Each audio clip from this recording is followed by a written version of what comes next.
দেশে জরুরি অবস্থা জারি নিয়ে গুজব ছড়ানো হচ্ছে বলে মন্তব্য করেছেন স্বরাষ্ট্র সচিব নাসিমুল গনি। তিনি বলেন, দেশের আইন শৃঙ্খলা পরিস্থিতি স্থিতিশীল আছে, তাই জরুরি অবস্থা জারির বিষয়টি গসিপ। এ সম্পর্কে আমার কোনো কমেন্টস নেই। সোমবার সচিবালয়ে সাংবাদিকদের প্রশ্নের জবাবে এসব কথা বলেন তিনি। এর আগে রোববার রাতে জরুরি অবস্থা জারি হচ্ছে বলে সামাজিক যোগাযোগ মাধ্যমে গুজব ছড়িয়ে পড়ে। বিশেষ করে ক্ষমতাচ্যুত আওয়ামী লীগের সমর্থকদের নানা ধরনের তথ্য প্রচার করতে দেখা যায়। একই সঙ্গে কেউ কেউ দাবি করেন যে শীঘ্রই বাংলাদেশে ফেরত আসছে ক্ষমতাচ্যুত প্রধানমন্ত্রী শেখ হাসিনা। সোমবার আইন শৃঙ্খলা পরিস্থিতি নিয়ে ব্রিফিং শেষে জরুরি অবস্থা নিয়ে যে তথ্য ছড়ানো হচ্ছে সেই বিষয়ে সাংবাদিকরা প্রশ্ন করেন স্বরাষ্ট্র মন্ত্রণালয়ের সিনিয়র সচিব নাসিমুল গনির কাছে।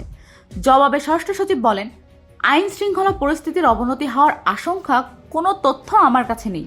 নর্মাল যেরকম রিস্ক থাকে সেরকমই আছে। পরিস্থিতি সরকারের নিয়ন্ত্রণে আছে। আমরা সতর্ক আছি, পুলিশ সতর্ক আছে। আমরা সবাই চেষ্টা করছি যে স্ট্যাবিলিটি যেন মেনটেন করতে পারি। তিনি জানান, ঈদের পর ঢাকায় অবস্থিত হাই কমিশন থেকে বাংলাদেশি নাগরিকদের ভিসা প্রক্রিয়া সম্পন্ন করবে অস্ট্রেলিয়া। বা পুলিশ বা আইন শৃঙ্খলা বাহিনী যারা আছে তারা সেই জায়গায় বাংলাদেশকে নিরাপত্তা দিতে পারছে না। ইমার্জেন্সি কোথাও কেউ কেউ বলছে সেনাবাহিনী আসলে পুরোটাই দেখবে, এরকম কোনো সম্ভাবনা বা কোনো ধরনের আলোচনা এ সম্বন্ধে আমার কোনো কমেন্ট নাই। এগুলা মেয়ার গসিপস, আলাপ আলোচনা হচ্ছে, কিন্তু একজনের কথা বলছে, এর সম্বন্ধে আমার কোনো কমেন্ট নেই। আমাদের যে কাজ আছে সেটা আমরা জারি রাখবো এবং সেভাবে চলতে থাকবো। উত্তর আপনি দিয়েছেন, আমার আর কিছু বলার নেই। ধন্যবাদ। মেঘলা ব্যানার্জি, খুলনা গেজেট।